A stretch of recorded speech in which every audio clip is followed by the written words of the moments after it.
فقد أبى أو كما قال عليه الصلاة والسلام. وقال الله سبحانه وتعالى في شان حبيبه مخبرا وآمرا: إن الله وملائكته يصلون على النبي يا أيها الذين آمنوا صلوا عليه وسلموا تسليما. شكرا درود. اللهم صل على محمد وعلى آل محمد كما صليت على إبراهيم وعلى آل إبراهيم إنك حميد مجيد. اللهم بارك على محمد وعلى آل مجيد. لا إله إلا الله، لا إله إلا الله، لا إله إلا الله محمد رسول الله صلى الله عليه وسلم صلى الله عليه وسلم. तौहीद तो सीना में अमानत है हमारा, आसान ही मिटाना नाम निशान मुसलमान। एक हाथ में तलवार एक हाथ में कुरान। अल्हम्दुलिल्लाह, महान अल्लाह रब्बुल आलमीনের আলিশান দরবারে অগণিত অসংখ্য শুকরিয়া যে আল্লাহ রব্বুল আলামিন আমাদেরকে তার মহান এক হুকুম জুমার নামাজের উদ্দেশ্যে, সপ্তাহের মধ্যে সর্বশ্রেষ্ঠ দিন জুমার দিন, ইবাদতের মধ্যে সর্বশ্রেষ্ঠ ইবাদত নামাজের উদ্দেশ্যে পৃথিবীর শ্রেষ্ঠতম স্থান মসজিদে আমাদেরকে যথা সময়ে আসার বসার তৌফিকটুকু দিয়েছেন। এজন্য একমাত্র শুধুমাত্র সেই মহান রব্বুল আলামিনকে সন্তুষ্ট করার লক্ষ্যে হৃদয়ের সবটুকুন ভালোবাসা আবেগ উজাড় করে দিয়ে উচ্চ কণ্ঠে আওয়াজ দিয়ে বলছি আলহামদুলিল্লাহ। আমরা সকলে বলি রব্বানা লাকাল হামদ হামদান কাসীরান তাইয়িবান মুবারাকান ফীহি ইয়া রাব্বি লাকাল হামদ কামা ইয়ানবাগি লিজালালি ওয়াজহিকা ওয়া আযীমি সুলতানিকা। প্রশংসা করলাম কার? সমস্ত প্রশংসার মালিক কে? সমস্ত ক্ষমতার মালিক কে? সুপ্রিয় উপস্থিতি, আমাদের আলোচনা চলতেছিল পবিত্র কোরআনুল কারীমের 94তম সূরা আলাম নাশরাহ নিয়ে আমাদের আলোচনা চলতেছিল। গত সপ্তাহে আমরা প্রথম আয়াত নিয়ে আলোচনা করেছি। আল্লাহ পাক যদি তৌফিক দান করেন পরবর্তী আলোচনা আজকে হবে। আল্লাহ পাক যেন আমাদেরকে সহি কথাগুলি বলা এবং আমাদেরকে শুনে আমল করার তৌফিক দান করেন। জোরে বলুন আমিন। এই সূরাটা কেন নাজিল হয়েছিল আমরা সকলেই জানি।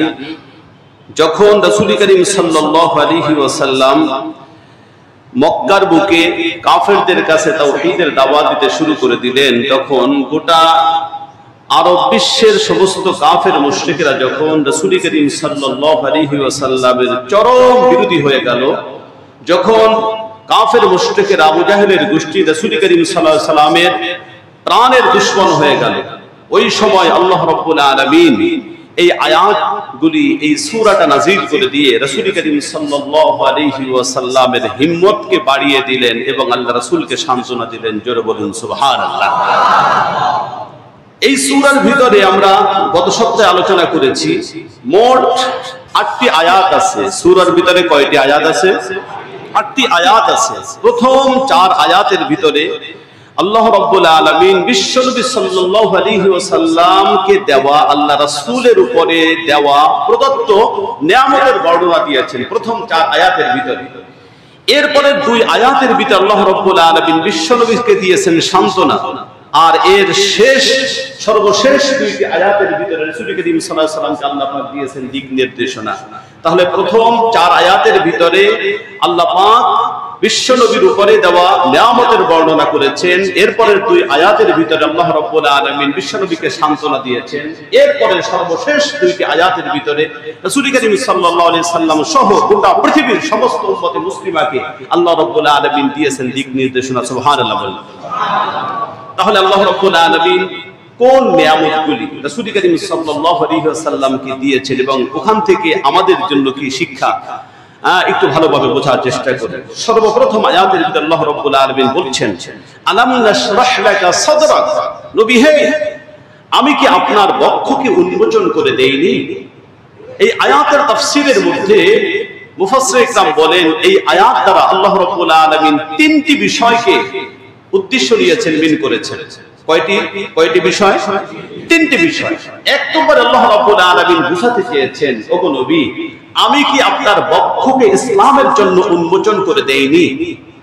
আপনি আগে বেচাইন ছিলেন, আপনি অস্থির ছিলেন, এই জাতির মুক্তি কিভাবে আসবে? আমি আল্লাহ রাব্বুল আলামিন আপনার বক্ষের ভিতরে, আপনার হৃদয়ের ভিতরে আমি এটা ঢুকিয়ে দিয়েছি।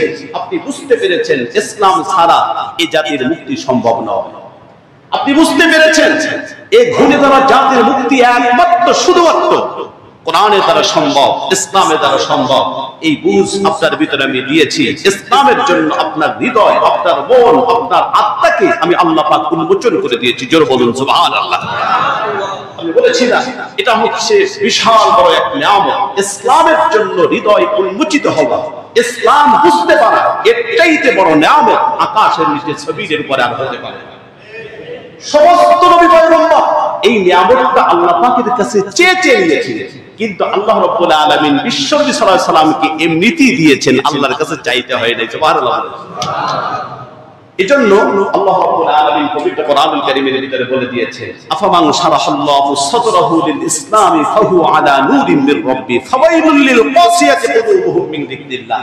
আল্লাহ পাক বলেন, আমি আল্লাহ পাক যাকে এই নিয়ামতটা দিয়েছি, ইসলাম যার ভালো লাগে, ইসলামের জন্য যার হৃদয়টাকে আমি উন্মোচন করে দিয়েছি, ওই লোকটা সদা সর্বদা সব সময় আমি আল্লাহ পাকের রহমত, বরকত, আমি আল্লাহ পাকের নূরের আওতায় থাকে। সুবহানাল্লাহ বলেন। আর যারা ইসলাম, যাকে আমি ইসলাম বুঝতে দেইনি, যার জন্য, যার হৃদয়টাকে আমি ইসলামের জন্য উন্মোচন করে দেইনি, ওই লোকটার জন্য দুর্ভোগ, ওই লোকটার কপাল পোড়া, ওই লোকটার জন্য আল্লাহর জাহান্নাম অপেক্ষা করছে। কথা বলেন ঠিক? এজন্যই দেখবেন, গত সপ্তাহে বলেছিলাম যে কথাটা, আমাদের সমাজে 2 ধরনের মানুষ আছে। কিছু মানুষ এমন আছে যারা ইসলামের কথা শুনলে ভালো লাগে, কিছু মানুষ এমন আছে আল্লাহর কথা শুনলে, রাসূল করিম সাল্লাল্লাহু আলাইহি ওয়াসাল্লামের কথা শুনলে তাদের হৃদয়টা ঠান্ডা হয়ে যায়, আর একটু সামনের দিকে আগায়া বসে, একটু তাড়াতাড়ি আসে, আমি আমার আল্লাহর কথা শুনবো, আমার প্রেমাস্পদ মুহাম্মদ রাসূলুল্লাহর কথা শুনবো। সুতরাং যেই জায়গায় এই আলোচনাগুলি হয়, ওই জায়গায় আগে আগে গিয়ে বসে। এরকমের লোক আমাদের সমাজে আছে না নাই? আমাদের মাঝে আছে না নাই? কিন্তু আমাদের সমাজে বিপরীত এমন কিছু মানুষ আছে, পোড়া কপাল, যারা আল্লাহর কথা শুনলে তাদের ভালো লাগে না, বিশ্বনবীর আলোচনা শুনলে তাদের ভালো লাগে না, ইসলামের কথা শুনলে তাদের শরীরের ভিতরে অ্যালার্জি সৃষ্টি হয়ে যায়, ইসলামের আওয়াজকে বন্ধ করে দিতে চায়, তাকবীরের ধ্বনিকে তারা বন্ধ করে দিতে চায়। এরকমের পোড়া কপাল আকাশের নিচে জমিনের উপরে আছে না নাই? কিন্তু আপনারা বলুন, আল্লাহর এই জমিন থেকে আল্লাহর দ্বীন, ইসলাম, আল্লাহর আওয়াজ, আল্লাহর বরত্বের ধ্বনি বন্ধ করা সম্ভব? আর একটু আস্তে বলেন, সম্ভব। কারণ কিয়ামত পর্যন্ত আল্লাহ পাক ইসলামের আলো কিয়ামত পর্যন্ত পৃথিবীতে রাখবেন। কোরআন কেউ বুঝতে পারবে না, কোরআনের আলো দিক দিগন্ত, পৃথিবীর দিক দিগন্ত পর্যন্ত ছড়িয়ে দিবেন। এই দায়িত্ব নিয়েছেন কে? জোরে বলতে হবে কে? আমার মুসলমান ভাইয়েরা, কবির মনোযোগ। এজন্য আল্লাহ রাব্বুল আলামিন ভালোভাবে পবিত্র কোরআনুল কারীমের ভিতরে সুস্পষ্টভাবে ঘোষণা করে দিয়েছে, যাদের ইসলাম ভালো লাগে না, কোরআনের আওয়াজ যাদের ভালো লাগে না, কোরআন যাদের ভালো লাগে না, ওদের কপাল পড়ে গেছে। তোমরা আল্লাহর কাছে দোয়া করো, বেশি বেশি আল্লাহর কাছে দোয়া করো, আল্লাহ তুমি আমাদের জন্য আমাদের হৃদয়টাকে, আমাদের বক্ষটাকে ইসলামের জন্য উন্মোচন করে দাও, আমাদের হৃদয়টাকে তুমি শক্ত করে দিও না। বন্ধুরে আমার, আমাদের সমাজের বহু মানুষ এমন আছে, আল্লাহর কথা শুনলে ভালো লাগে, আল্লাহর কথা শুনলে মনটা বিগলিত হয়ে যায়, কোরআনের আওয়াজ শুনলে তাদের অন্তরটা প্রশান্ত হয়ে যায়। কিন্তু বিপরীত মানুষ আছে যাদের কোরআনের আওয়াজ ভালো লাগে না, কথা বলেন ঠিক কিনা? এমন মানুষ আমাদের সমাজে আছে যারা জাহান্নামের কথা শুনলেও তাদের চোখ দিয়ে একটু পানি বের হয় না, কবরের শাস্তির কথা শুনলেও তাদের চোখ থেকে পানি বের হয় না। অনেকেই বলে এই আরজি করে, হুজুর কিভাবে চোখ থেকে একটু পানি আনা যায়? চোখ থেকে তো পানি আসে না, বের হয় না। এটা কিন্তু লক্ষণটা ভালো নয়, এই লক্ষণটা ভালো নয়। যদি চোখ থেকে পানি বের না হয়, কবরের আযাবের কথা শুনলে চোখ থেকে যদি পানি বের না হয়, জাহান্নামের ভয়াবহতার কথা শুনলে যদি চোখ থেকে পানি বের না হয়, তাহলে বুঝতে হবে গুনাহের কারণে অন্তরটা কঠিন হয়ে গিয়েছে, শক্ত হয়ে গিয়েছে। সুতরাং আল্লাহর কাছে তওবা করা দরকার, অন্তর থেকে, কথা বলে ঠিক না? আল্লাহর কাছে বেশি বেশি দোয়া করতে হবে। দ্বিতীয় নম্বর, আল্লাহ পাক বিশ্বনবী সাল্লাল্লাহু আলাইহি ওয়াসাল্লামকে বলছেন, তোমার অন্তরটাকে, তোমার হৃদয়টাকে আমি কি উন্মোচন করে দেইনি? দ্বিতীয় নম্বর উদ্দেশ্য হলো, এটার দ্বারা উদ্দেশ্য শরহে সদর, অর্থাৎ বক্ষ বিদীর্ণ। আল্লাহ রাসূল সাল্লাল্লাহু আলাইহি ওয়াসাল্লামকে আল্লাহ রাব্বুল আলামিন সিনা চাক করেছেন, যেটাকে ওপেন হার্ট সার্জারি বলা হয়।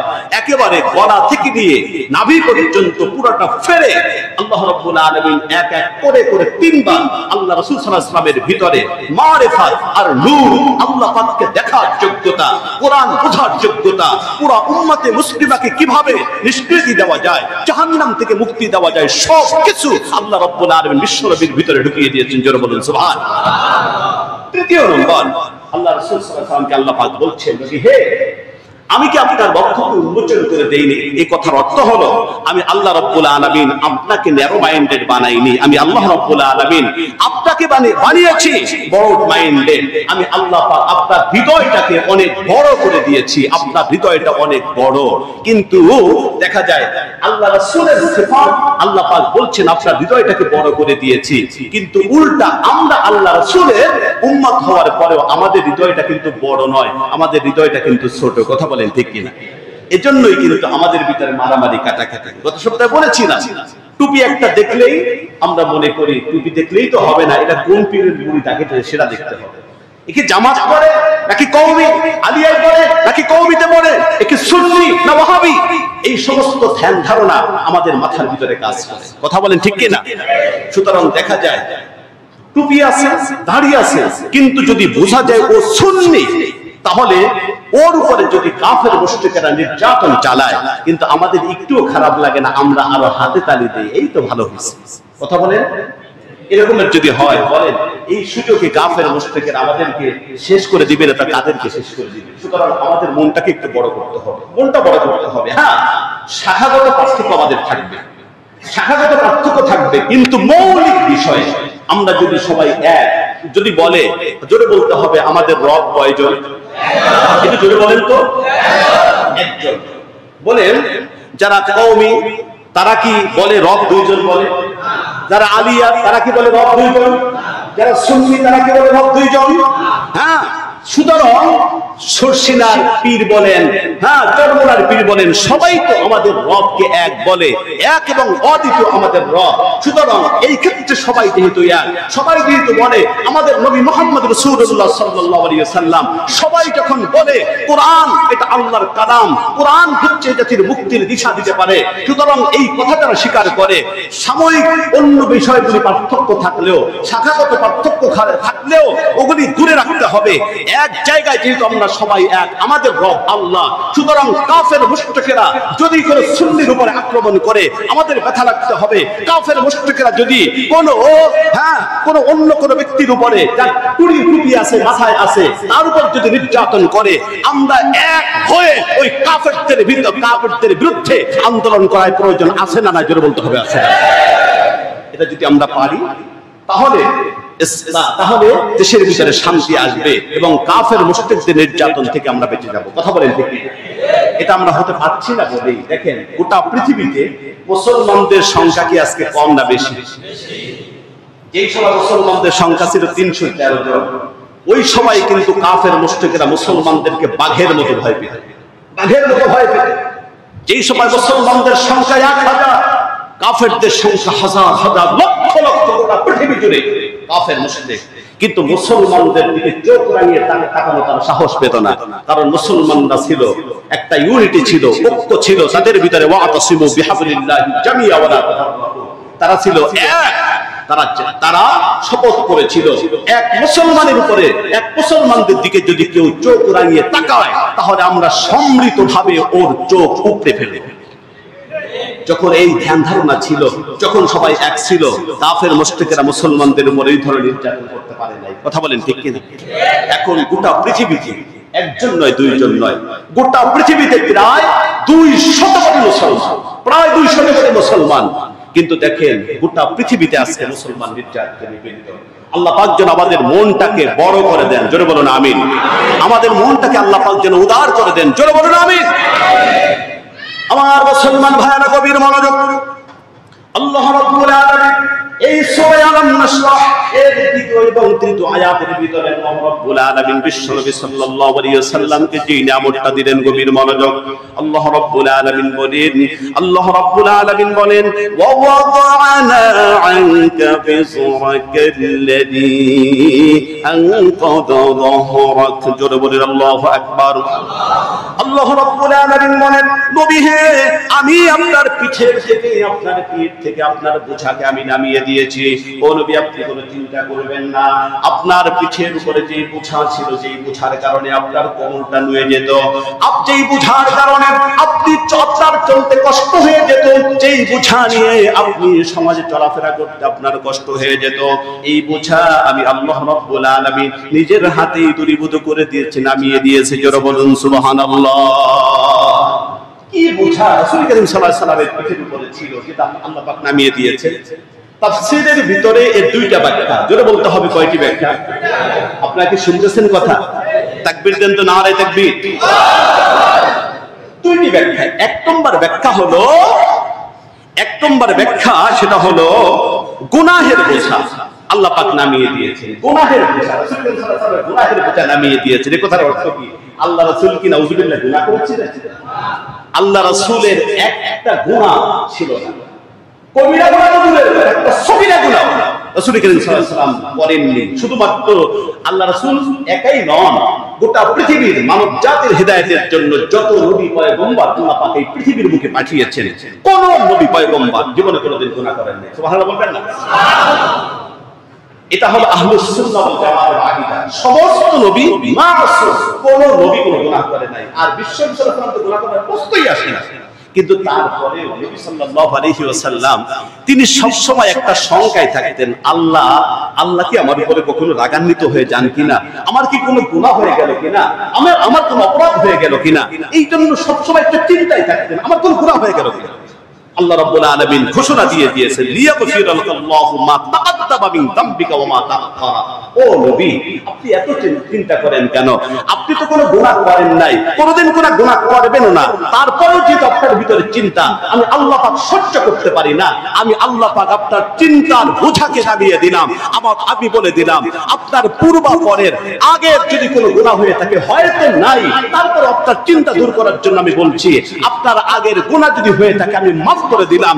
সামনে আপনি যদি কোনো গুনাহ করেন, করবেন না আমি জানি, আপনার চিন্তা দূর করার জন্য বলছি, আপনার পূর্বা পরের আগের পরের সব অপরাধ আমি আল্লাহ পাক মাফ করে দিলাম। জোরে বলুন সুবহানাল্লাহ। আল্লাহ পাক নামিয়ে দিয়েছেন, বোঝা নামিয়ে দিয়েছেন। দ্বিতীয় নম্বর বোঝা এটা হলো চিন্তার বোঝা।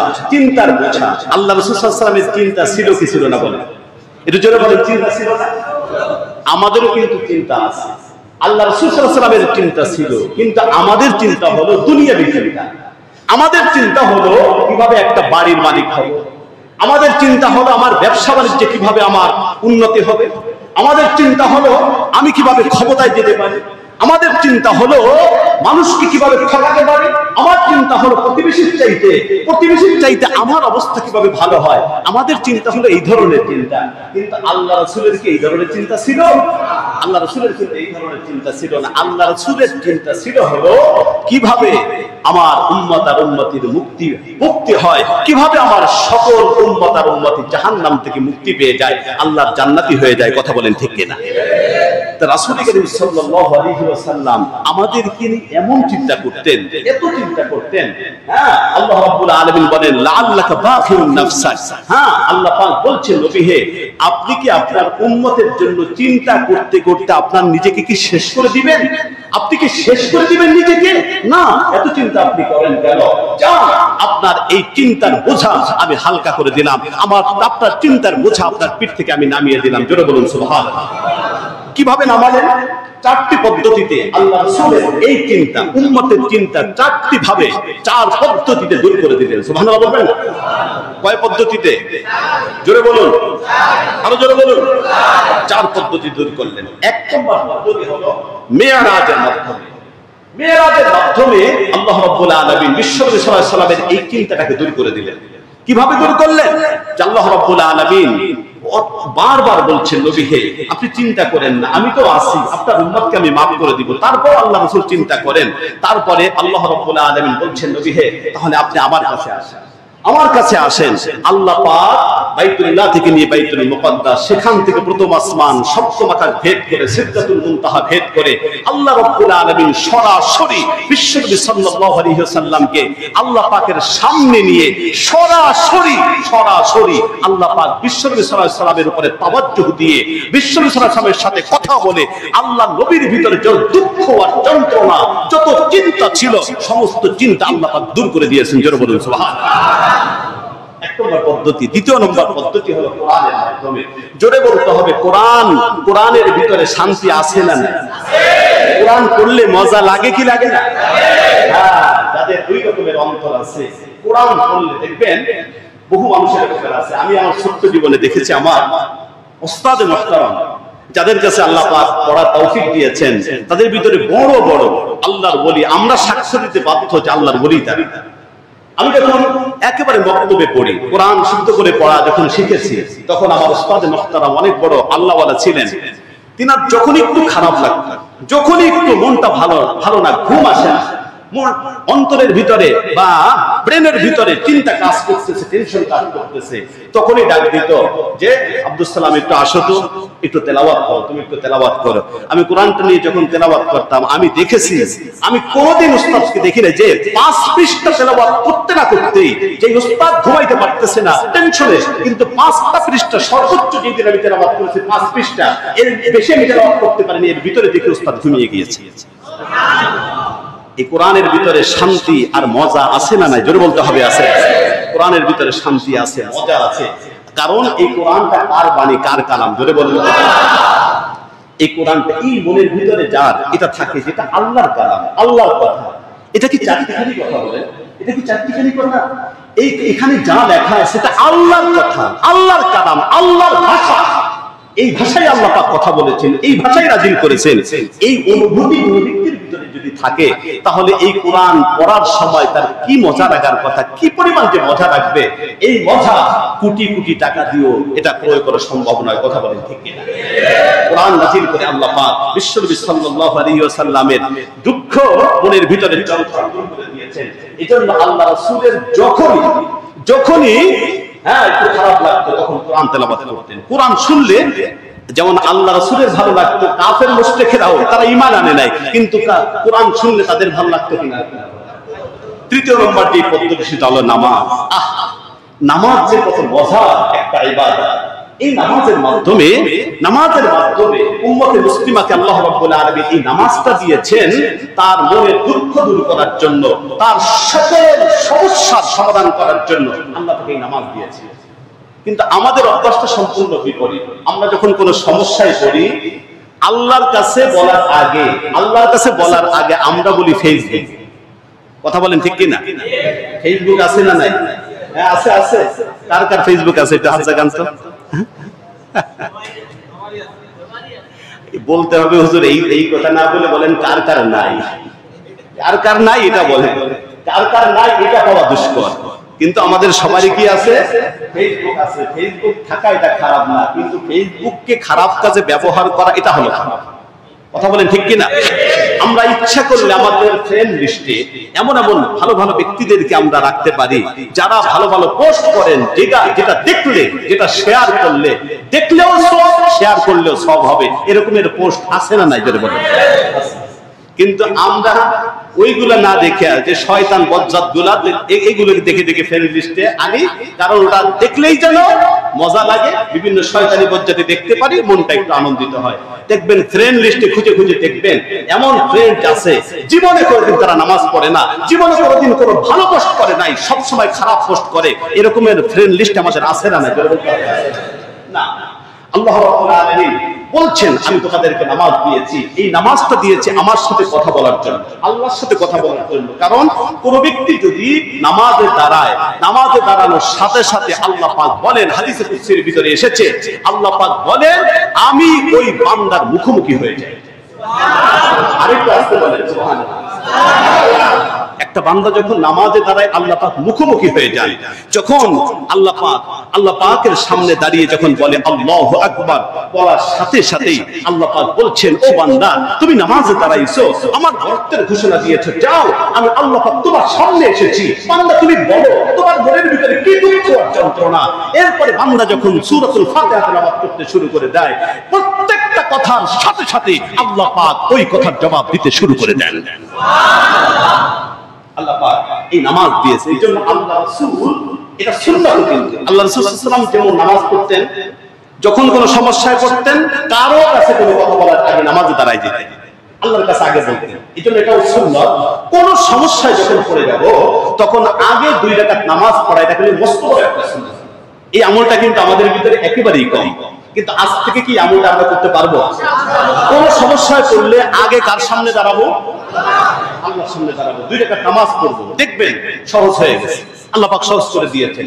এটা প্রমাণিত, আপনি আকীদার সাথে, ইয়াকিনের সাথে আমলটা করতে থাকেন, যত বড় সমস্যা হোক না কেন আল্লাহ পাক দায়িত্ব নিয়েছেন।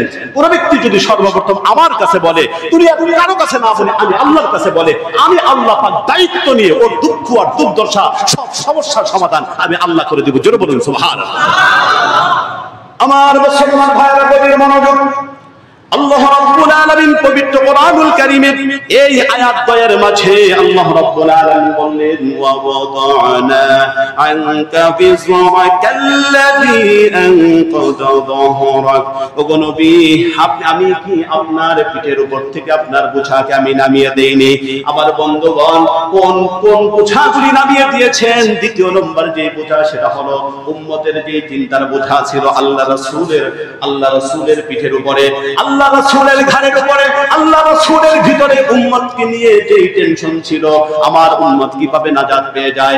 আল্লাহ রাব্বুল আলামিন বিশ্বনবী সাল্লাল্লাহু আলাইহি ওয়াসাল্লামকে বলতেছেন, ও নবী, ও আমার দোস্ত, আপনি যদি চিন্তান্বিত থাকেন, চিন্তাগ্রস্ত থাকেন, আমি আল্লাহ পাক বরদাস্ত করতে পারি না।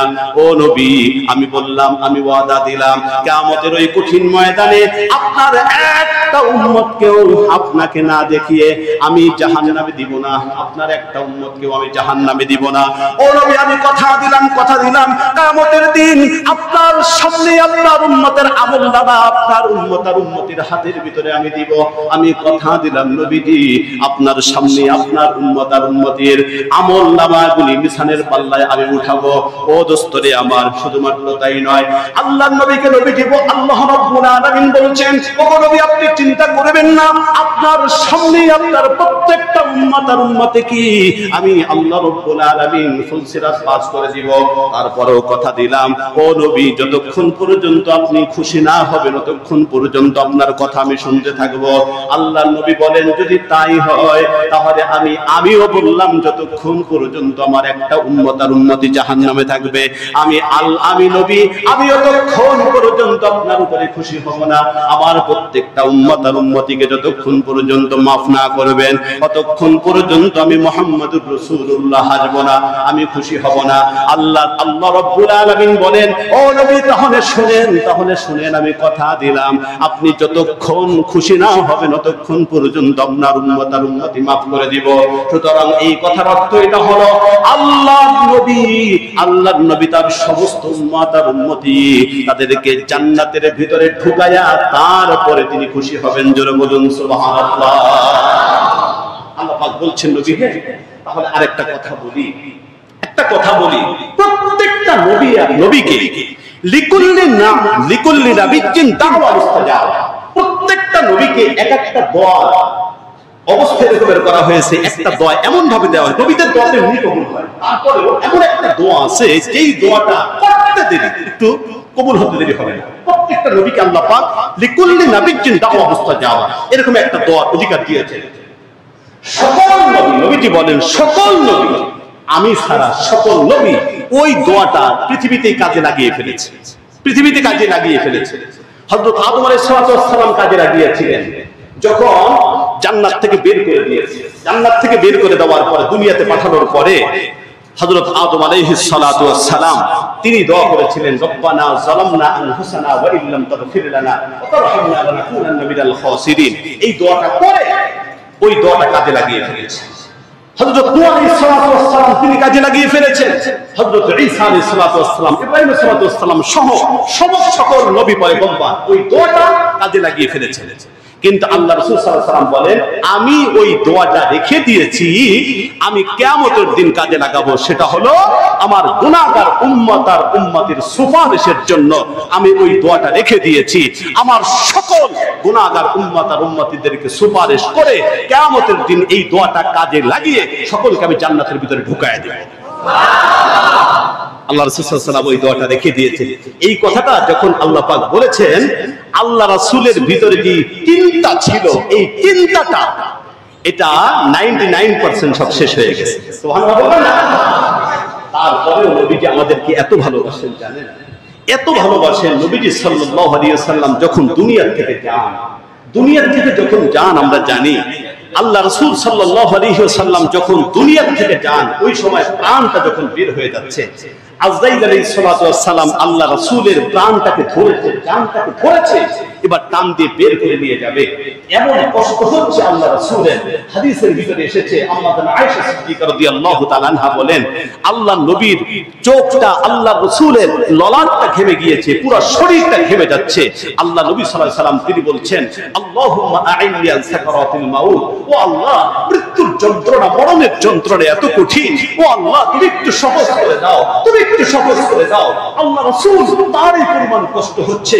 আম্মা আয়েশা সিদ্দিকা রাদিয়াল্লাহু তাআলা আনহা বলেন আমি এতদিন পর্যন্ত মৃত্যুর যন্ত্রণার কথা আগে আল্লাহ রাসূলের কাছে শুনেছিলাম, কিন্তু এই পরিমাণ যন্ত্রণা আল্লাহ রাসূলের হয়েছে আমি ওই দিন থেকে চিন্তা করেছি হায় হায় আমাদের কি অবস্থা হবে।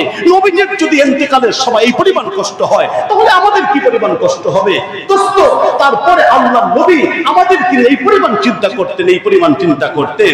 এই কষ্টের ভিতর থেকে যখন আজরাইল জানটা ধরেছে টান দিয়ে বের করে নিয়ে যাবে, এই সময় নবীজি আমাদের কথা ভুলে না গিয়ে আল্লাহ রাসূল চিৎকার করে তখন বলতেছেন ইয়া উম্মতি আস-সালাত আস-সালাত ওয়া মা মালাকাত ইবাদুকুম আস-সালাত, হে আমার উম্মত আর উম্মতি আমি দুনিয়া থেকে চলে যাচ্ছি, তোমাদেরকে এতিম করে দুনিয়া থেকে চলে যাচ্ছি, আর কিয়ামতের আগে তোমাদের সাথে আবার সাক্ষাৎ হবে না, কিন্তু আমি দুনিয়া থেকে তো যাচ্ছি, তোমাদের চিন্তা আমি ভুলতে পারছি না, তোমাদেরকে ভুলতে পারছি না, কিন্তু যাওয়ার সময় তোমাদেরকে ওসিয়ত করে যাচ্ছি হে আমার উম্মত আর উম্মতি নামাজ নামাজ নামাজ ছাড়া কিন্তু কিয়ামতের দিন কেউ জান্নাতে যেতে পারবে না।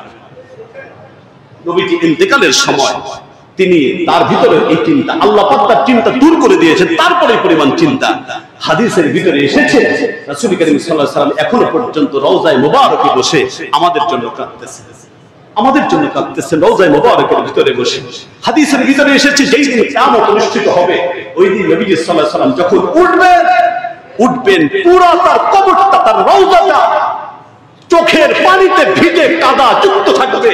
আল্লাহ রাসূলের চোখ থেকে তখন বেয়ে বেয়ে পানি পড়তে থাকবে।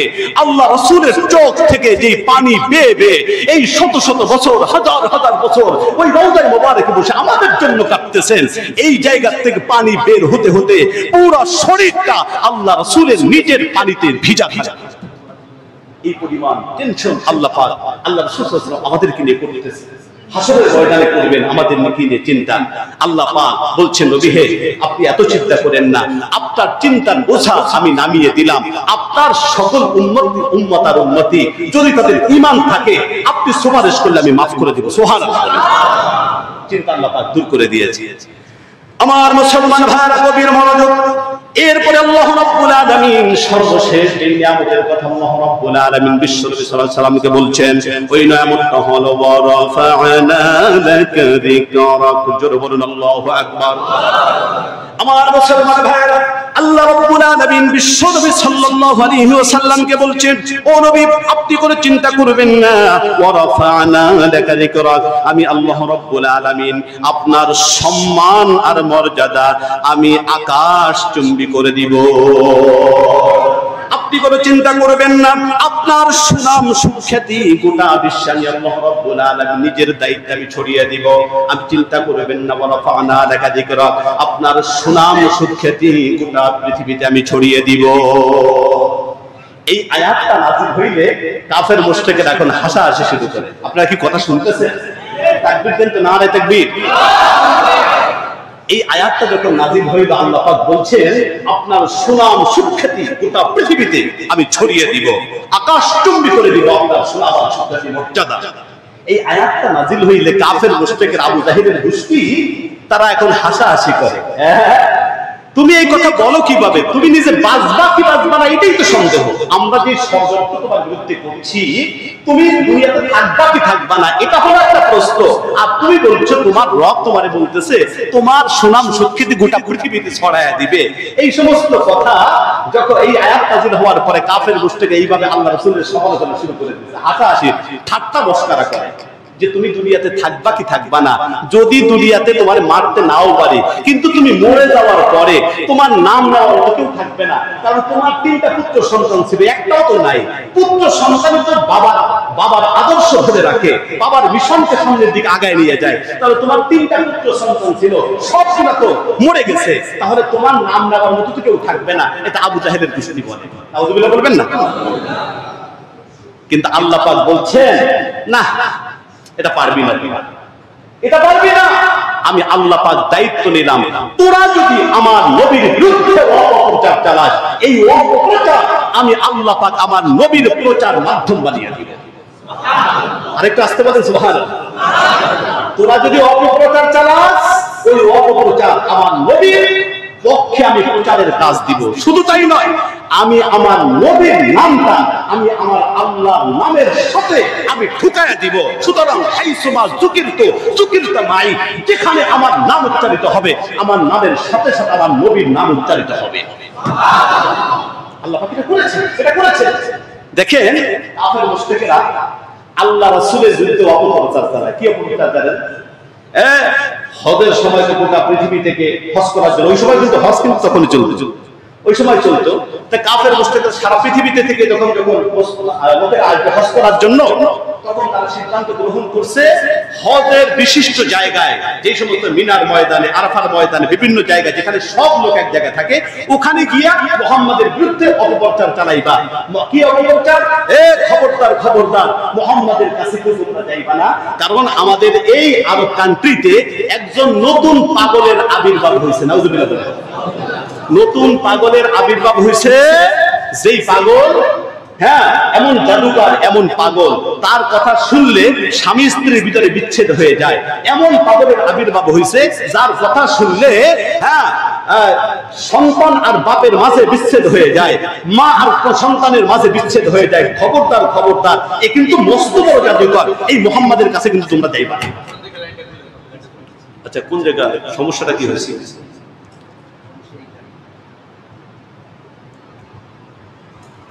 আমরা তাকবীর দেই, নারে তাকবীর।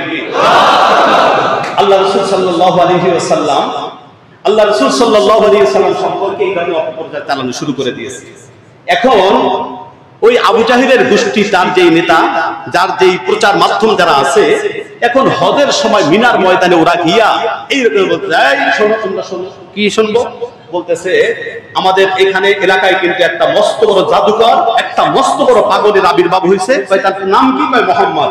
কি কি হয় তার দ্বারা? বলতেছে তার কথা তোমরা শুনতে যাইবা না, তাইলে কিন্তু তোমরাও পাগল হয়ে যাবা। হ্যাঁ, তার কথা যদি শুনো তাহলে স্বামী স্ত্রীর ভিতরে বিচ্ছেদ হয়ে যাবে। এই ধরনের কথা শুনতে বলতে শুরু করে দিয়েছে। এখন মানুষ আমি আপনাদের কাছে জিজ্ঞেস করি, এই লক্ষ লক্ষ মানুষের সামনে এই যে বলল মোহাম্মদ পাগল, মোহাম্মদ জাদুকর, এর কাছে তোমরা যাইবা না, এই নামটা যে তাদের কাছে বলে দিল, আগে কোনদিন এই সমস্ত লোকেরা লক্ষ লক্ষ মানুষ তারা কি মোহাম্মদ রাসূলুল্লাহর নাম আগে জীবনে শুনছে? জোরে বলেন, শুনছে? কিন্তু তাদেরকে শোনায় দিল কে? আবু জাহেলের গোষ্ঠী শোনায় দিল।